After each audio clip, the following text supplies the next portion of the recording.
Welcome to Learner's Lane, where we navigate online classes, dodge procrastination potholes, and keep you cruising toward success, one lesson at a time.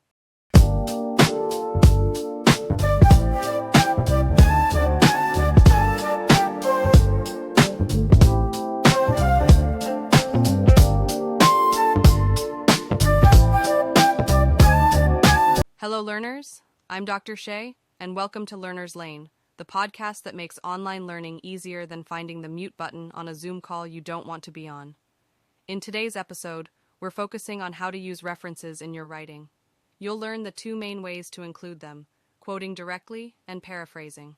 And remember, quoting in APA isn't like quoting your best friend's drama story. You actually need proof, not just, trust me, bro. Okay, let's dive in. Quoting is important in APA writing because it allows you to use an author's exact words to support your point while giving proper credit to the source. Quoting is when you use the exact words from an author. To do this correctly, you place the words inside quotation marks, then add an in-text citation with the author's last name, year, and the page number if there is one. For example, according to Baldwin, 2020, college may challenge your identity, p15.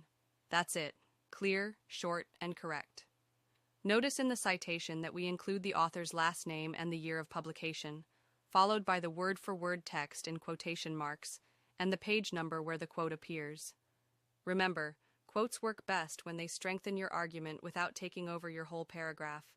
Think of them like seasoning in your food. You don't dump the whole jar in, you sprinkle just enough to bring out the flavor. And hey, if your paper is starting to look like a cut-and-paste scrapbook, you might be quoting too much. I'm just saying. In the written assignment this week, the instructions ask you to be sure to paraphrase your sources. Let's talk about paraphrasing, because some of y'all out here think that changing one word and adding a period counts as brand new. It doesn't. Paraphrasing means you understand what the author said, and you can say it again in your own words, like you're explaining it to your cousin who doesn't even like school. For example, if the original article says, "The best time to start training a dog is between 8 and 16 weeks old, because this is when puppies are most receptive to learning new behaviors." And you write, "The best time to start training a dog is between 8 and 16 weeks old, because this is when puppies are most open to learning new activities." Is it paraphrasing? Yes. Is it weak as day-old coffee at a gas station? Also, yes. Instead, try something like this. The ideal time to begin training a dog is between 8 and 16 weeks of age, as puppies are especially open to learning new behaviors during this stage. Do you see this difference? Paraphrasing is not just about avoiding plagiarism, it's about showing that you actually get what you read. If you can't explain it in your own words, then guess what? You probably don't understand it yet.